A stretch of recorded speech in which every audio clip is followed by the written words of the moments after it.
On September 18, 1984, we had the privilege of talking to Miriam Luvisi. Miriam took the afternoon to join us on the front lawn of the library here in Union City and discuss some of the things she remembers about our town.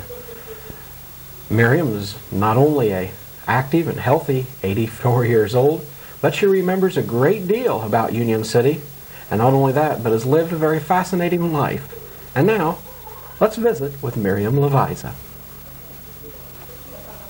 Huntsby, our hunt company was. And I said, oh, that was the Knapp Supply Company at one time. And he said, well, did they ever sell binder twine in buckets? And I said, yes.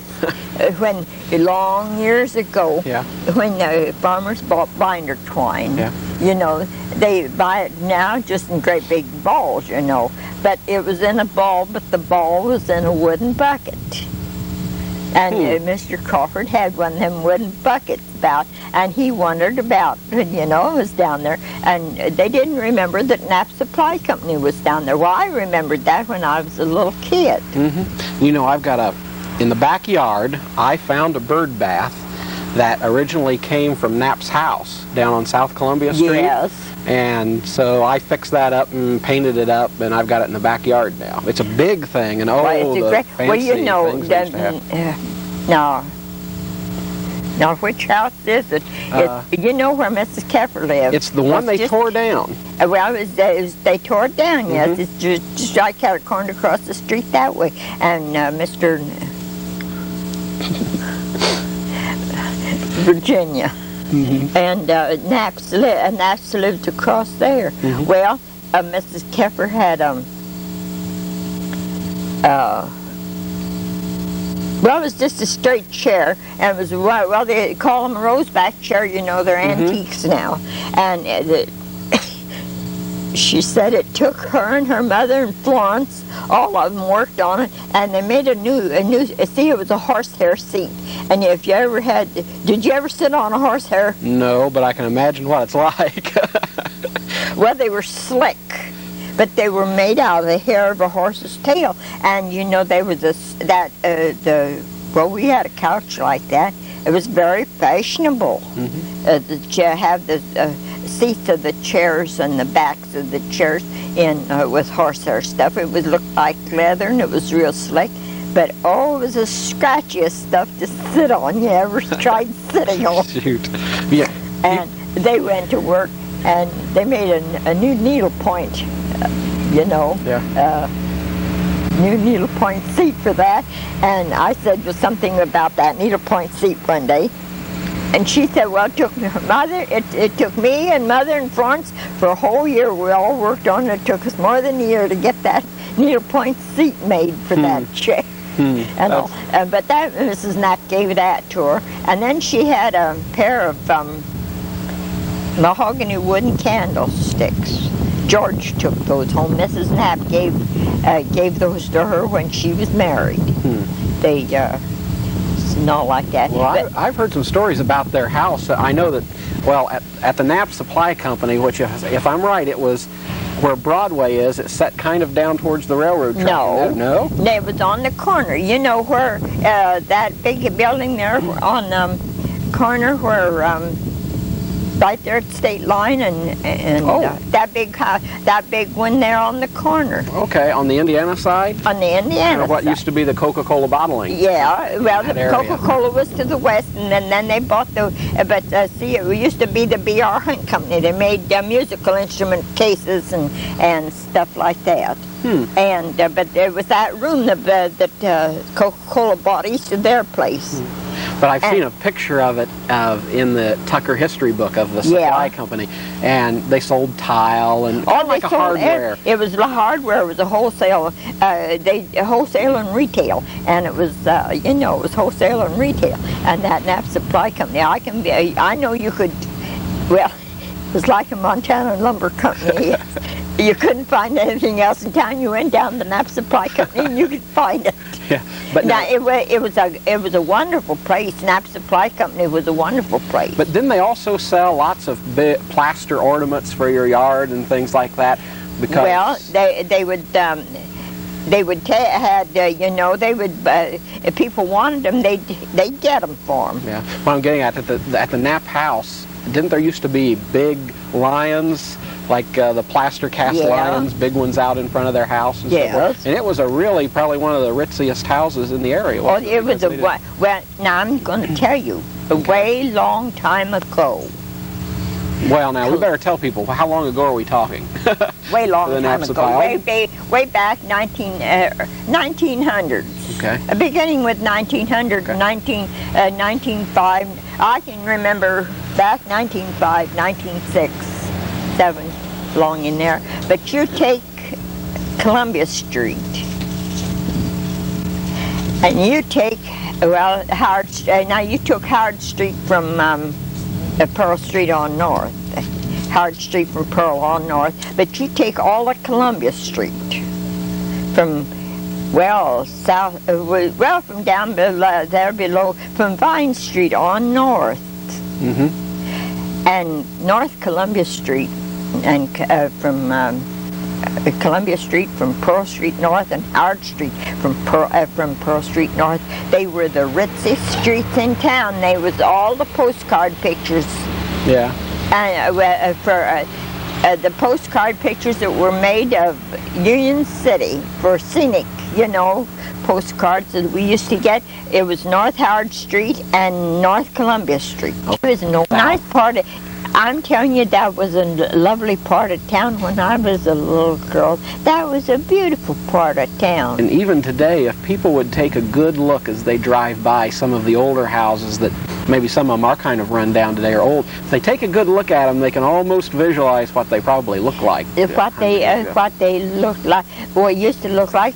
But that was, now I'm telling you, the trouble with that end of town was the older people died, and when they sold them, they did not. It's just like every town's got them. They had beautiful neighborhoods, but when the old people that lived there died, they sold the houses, and they didn't look to see who they sold them to. They sold them for the money they was getting out of it, not for the upkeep of the neighborhood. And also, everything gets old and it does change over the years. It does change, but you take a lot of those older houses. Well, now you take Fitzgerald's house over here. That was always a beautiful, kept-up place. That's always been nice.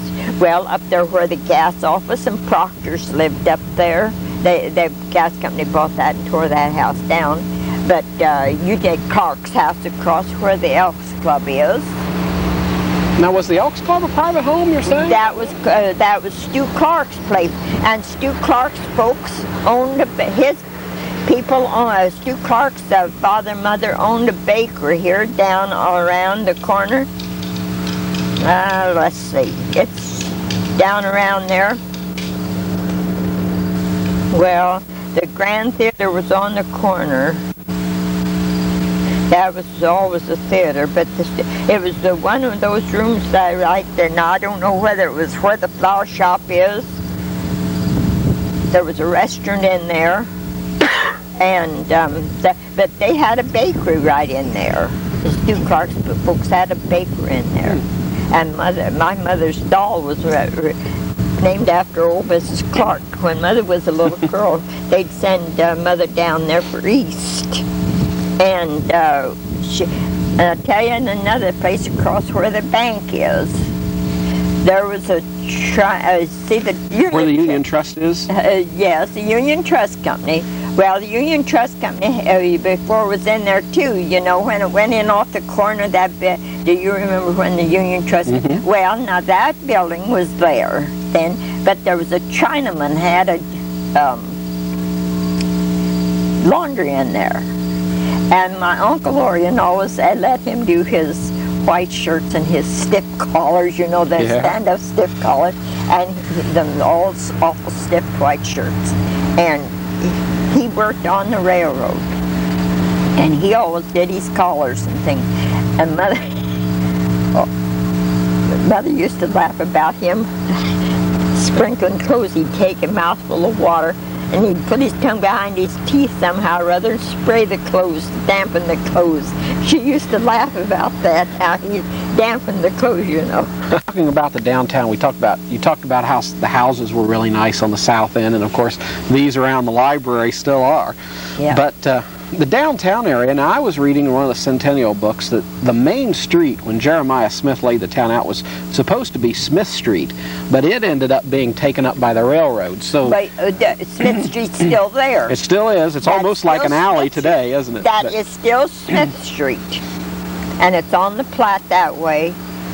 That is still Smith Street, and it ran from Columbia Street to Walnut Street. But downtown must have been a fun place to be. Well, it was busy, wasn't it? Well, I remember back in the 30s even, in the 1930s and early 1940s, when on Saturday night you would come downtown, and I've known you had to step off the curb and walk along the curb and all to get, because the sidewalks were so crowded with people downtown on Saturday nights sometimes, you know, and the people, and they'd be in and out of the groceries and the stores and all like that, and the sidewalks aren't too wide, you know. There's not, and you'd step off the curb to pass maybe 2 or 3 people. You'd be in a bigger hurry than they were, or maybe they were standing talking. I can remember that, and that's... But there was lots to do and lots of places to shop, and even the theater. You mentioned the Grand Theater too.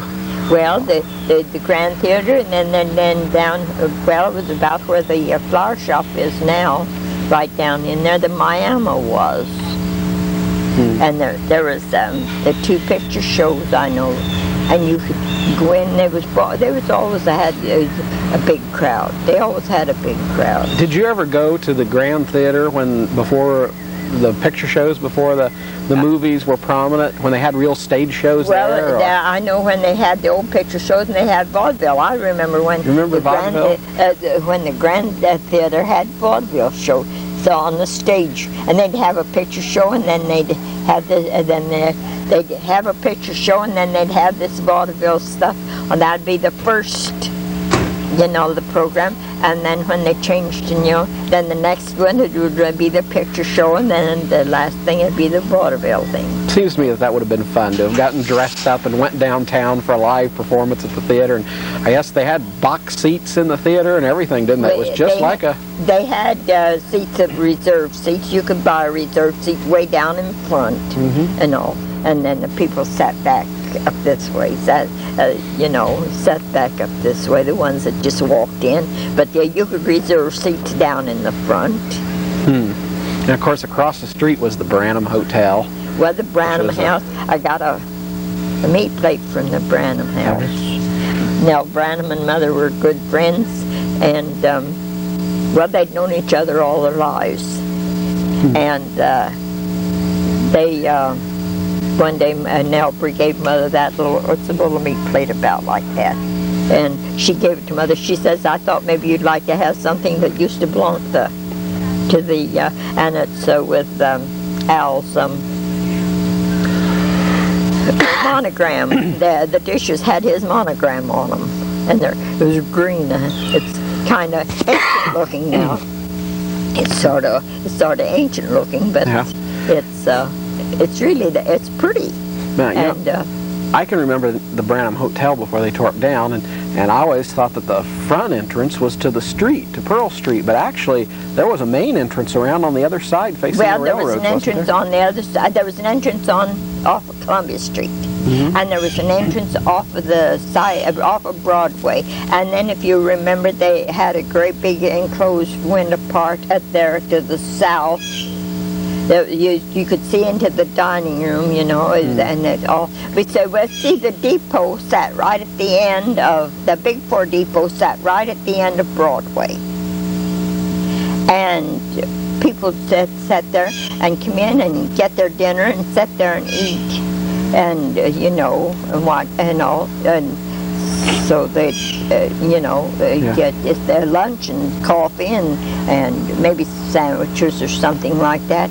They didn't very often get sandwiches, but they would serve you sandwiches, but they'd serve you a light meal and all like that. You didn't have to get, maybe their menu was quite varied. You could get from just a sort of a luncheon meal to a great big heavy meal if you wanted it, and they'd sit there and the streetcars came in, the interurban cars came in from the west and they came in from the east, and they on the back of the bank between that building that the bank owned and the depot, there was some other rooms in there. There was one room that had the engine rooms in for the stuff for the interurban cars, and then the waiting room was right behind the bank. There was a waiting room in there, and then there was a cream station in there, and baggage, a freight room for the interurban cars. And the cars that come in now, there was a car in from Dayton, and if that had to pull out before the Indiana side car, interurban cars come in, well, they'd sit down and they'd go in and unload their passengers. Then they'd pull out onto Pearl Street, and the Indiana side car would pull in, discharge passengers, and if they went out first, why then Dayton, the Dayton Union City line, they'd pull in, and Indiana side would come in, pull through on Pearl Street, and then they'd put back in, and then they'd be both of them headed out, and then Indiana would pull out, and then the Dayton can the other way around. If Dayton had to pull out before first, why Indiana would pull through and back in, and then discharge the passengers, and they'd pull in, and then they'd back out and pull across and back in, so they'd be headed out. And it was interesting. And you could go to Dayton. You could go to Dayton about every hour and a half on the interurban. Same way it was Muncie in Indianapolis. It was Muncie and Muncie Anderson in Indianapolis, and that's interesting. You could go out just about every hour. You could take you could ride from Union City to Hillgrove for a nickel. For a nickel? For a nickel, 15 cents to Greenville. That's something. You could ride to Greenville for 15 cents. But all that was in the area of the hotel. I want to ask you something about the hotel, because you said something that made me curious, and that is that the area that's Broadway, which is the angle parking area now to the west of the Union Trust Company, it was really a pretty area in that whole area, wasn't it? Because I know that now they just have the pavement and the parking spaces, but between the parking spaces in there was all grass at one time, and yes. And of course all around the hotel. It must have really been pretty in that area. Well, you see, it was down in there. It was pretty, and you get down the street down through the center. See, it was where the streetcar line was, and then the Broadway was in there. But they also back there, when you got down, see, the Branham Hotel had a yard to the south of it, where there's parking and stuff like that. See, that street wasn't through there till the bank bought that piece of ground through there and tore down the old YMCA, and and they put that. Then they made that street through there. But see, that back of that old YMCA, that yard behind there, and to the south of over to the railroad behind the Branham House, that was all yard. There was a bench in there that you could sit out underneath the trees. There was 2 or 3 trees in there, and there was benches in there. There was flower beds in there. It was pretty. And then they never moved the station down there till, I can tell you, down behind where Johnson Mangles have it now. Behind the old where Johnson, the J.A. Long Company had a creamer in there. Then Johnson's bought that. And they had, between that building and the railroad, right there was the old, right there, and it was on Smith Street.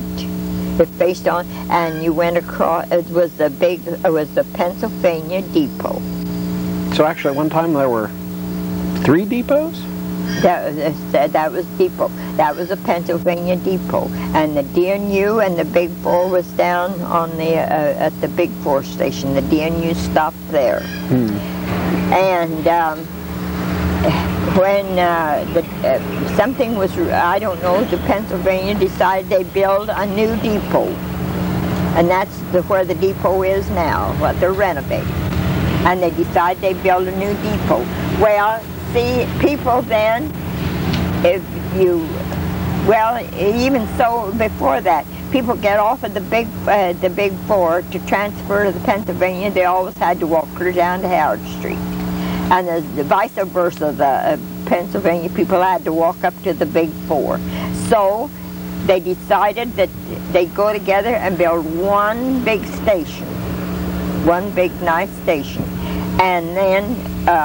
With that one great big nice station, and both of them, then the people getting off at the Pennsylvania would be there all ready for the Big 4. See, at that particular time, there was no Interstate Commerce Commission, and everything had to stop at state line. They couldn't pull across the state line until they got clearance. It was just like in foreign countries. You couldn't go from one state to the other until you got clearance for and permission to run the train in that state. See, and every train had to stop and get clearance. See, they had to get the clearance for their train, and so then that way, it was combined. That way, they combined the station. And that the way people didn't have to. Well, then the Interstate Commerce Commission was formed, and that way the trains didn't have to stop anymore. If there was a through train, why? Unless it was flagged here for passengers. But most of the passenger trains did stop. There was very few passenger trains that were through. The Knickerbocker used to stop. Knickerbocker? Yes. Now, what train was that? The Knickerbocker went through here at 7:20 in the evening, and it was went from St. Louis to New York. And the Southwestern Limited, going back, it was 10:30 in the morning. It stopped here at 10:30 in the morning, and that was the Knickerbocker going back to St. Louis, Sydney. The one thing you mentioned, the town had to be just busy all the time, because there had to be trains coming and going all day and all night long. There was 80-some trains. There was more than that. There was counting freight trains and stuff like that.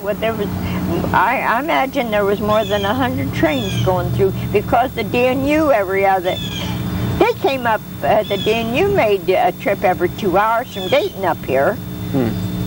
They come in from Dayton every 2 hours. It would be amazing how busy the town was, all the passengers getting off to make their next connections, and I'm sure they ran uptown for a bite to eat or something. The town must have really been busy in those days. Union City used to be, and it used to be a beautiful place, but people's got so, I'm going to tell you, to be honest, they just don't care anymore. What about Miriam, though? Because about your family and your life, because you've had some pretty interesting things. I wanted to ask you a little bit about your family and your life, because you had some pretty interesting things, and there are a couple of them that I wanted to ask you about, and one of them had to be, you wrote poetry or something, and I know that one of the biggest, and you'll have to tell me the story because I don't know it, I'll just bring it up, and that has to do with Mr. Crosley? Powell Crosley. I'll tell you, the way it all started, way back, it was 1937. Yeah, it was 1937. I was a member of the Mailbag Club at WLW. Now that was the Mailbag Club. Oh, that was a lot. It was just, It started down there. Powell Crosley started that program on the radio. It was a radio program. And Marcia Wheeler had the program. And it was household hints and recipes. And it was, so she said always at the end of her program, if you had a recipe or a household hint that you would like to send for to be read on the air, she'd accept it, and maybe somebody that would like your recipe, and it all started like that. Well, after they went along, so people would write in and they'd say, well, so-and-so had, sent in a recipe, and would could they have would it be possible to have a, to write to that person? They like to correspond with them and exchange recipes with them, more than on the air, just like that. Well, they decided that then they would form this, it just drifted into the Mailbag Club, and you wrote in and you sent your name and address. You had to sign everything, your name and address, and if anybody wanted, if you wanted to have find out who they was, well, they would tell you, they would send your letter on. If you write it, you'd say to,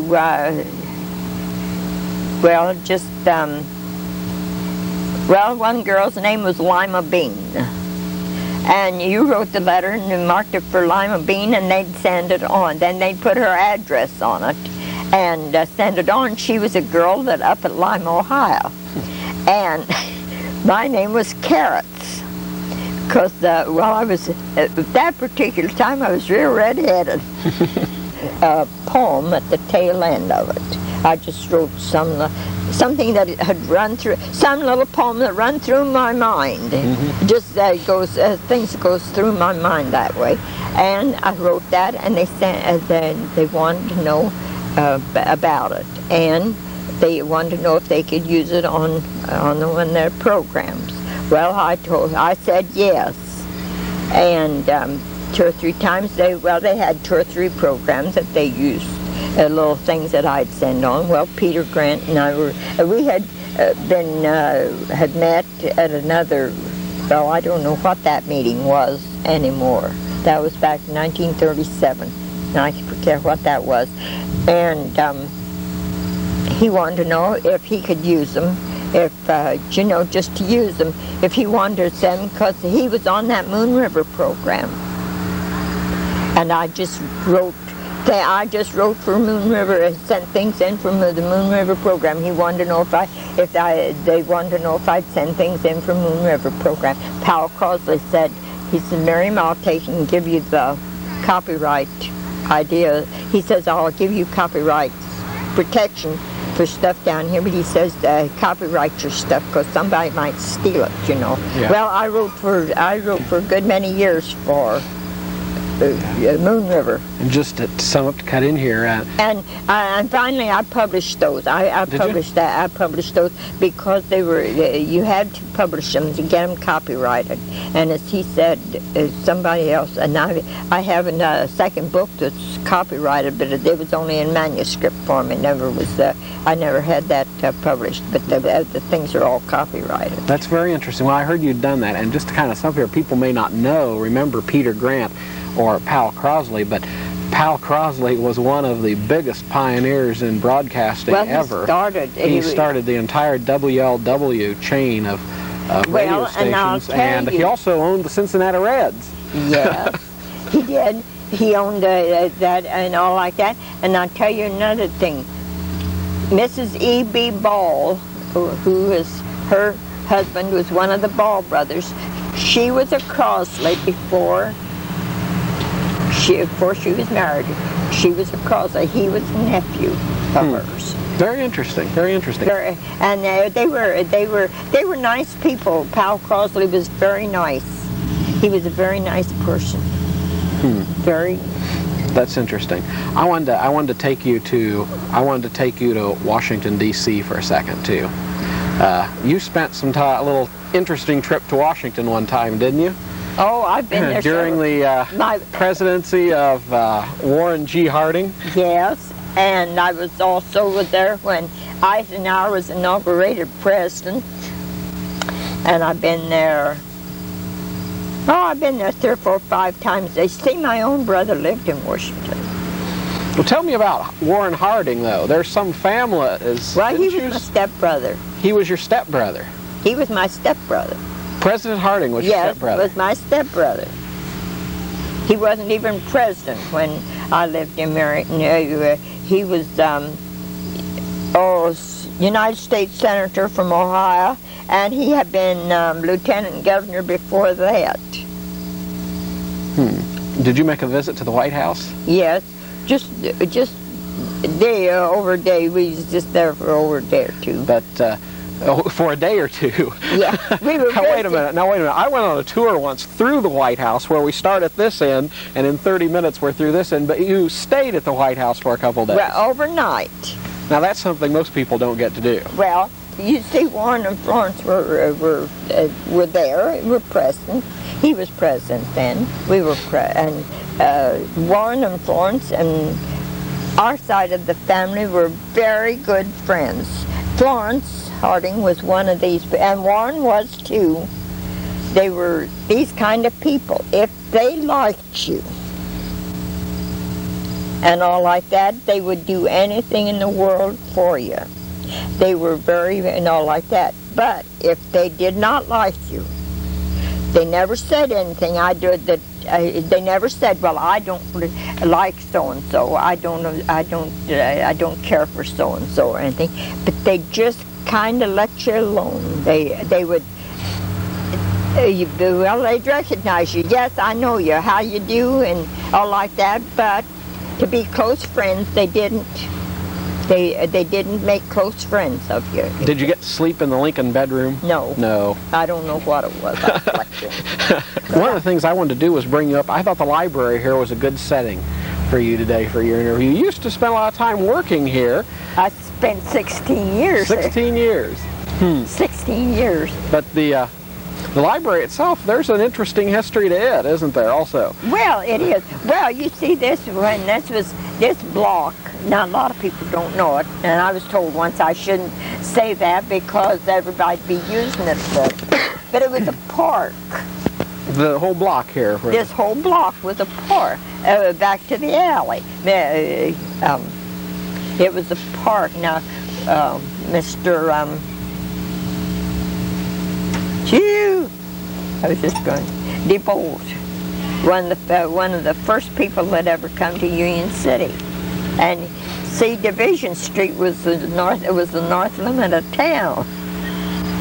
Division Street was the north limit of town, and I think the whole. And he gave it to and he owned a great big lot of ground in here, and. He gave it to the city for a park, and then they wanted a place for a library, and then city decided they wanted a library, and they gave it put the library here. But it was originally to be a park. That's interesting. And back on State Line Street, I forget what year that was. But they paid a man $50 for putting boardwalks down State Line Street.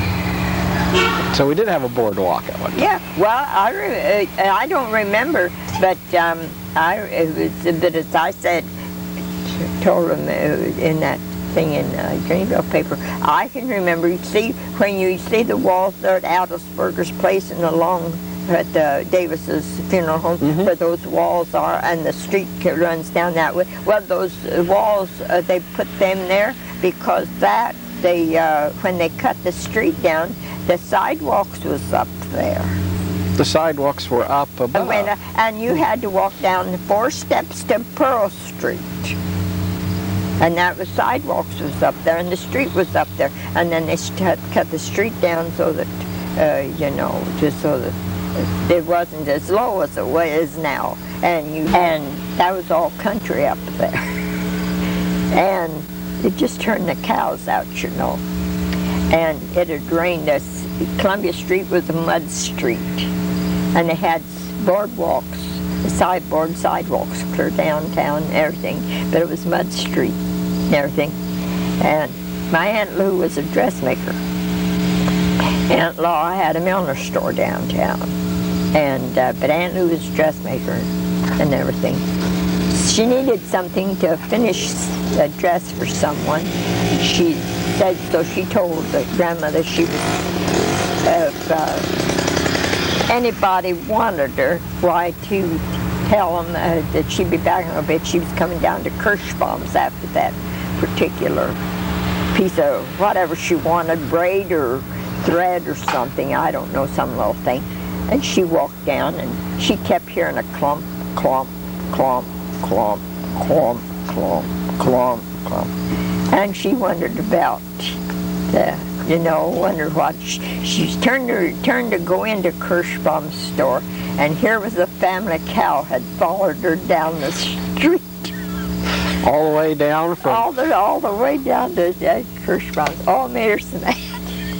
Now, I've had an interesting life. I don't say that my life's not been interesting, because I've had a lot of interesting things happen, and life has been interesting. Life's been good. I don't see anything wrong with it. I've had some hard ups and downs and some trials and tribulations and things like that, and I wished I could have changed a lot of things. I'm going to ask something here I shouldn't. Huh? What was your last birthday that you celebrated? The 15th of May of this year, and I was 84 years old. 84 years old. That's amazing, because you get around and you're healthy. I'm going to live to be 100. You know. And we hope you enjoyed our visit with Miriam as much as we enjoyed visiting with her.